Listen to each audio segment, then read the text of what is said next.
እንደምን አረፈዳችሁ? ሰላም ናችሁ? እሺ።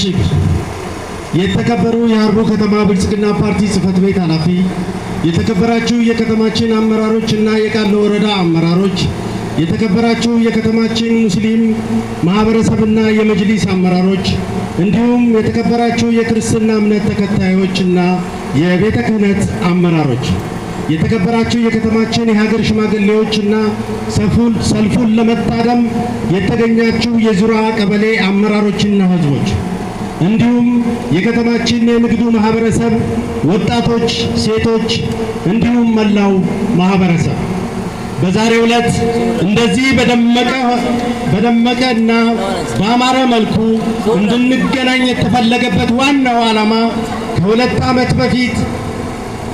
ዓመት በፊት ያጋጠመን የክልላችን መነሻ ያደረገ የእርስ በርስ የመገዳደል አባዜ የውጭ ባንዳዎች ተልዕኮ የያዘና የአማራ ህዝብ ጥያቄን አስመልሳለሁ በሚል የማደናገሪያ ሐሳብ በመያዝ በገዛ ህዝቡ ላይ ጦር የሚሰብቅ ዘራፊና ቀማኛ ኃይል በክልሉ ላይ እያደረሰ ያለውን ልክ ያጣ ውድመት ለማውገዝና አምርሮ ለመቃወም ጭምር ነው። በዚህ ታሪካዊ ሰልፍ ላይ በመገኘታችሁ እንኳን ደህና መጣችሁ ማለት እወዳለሁ።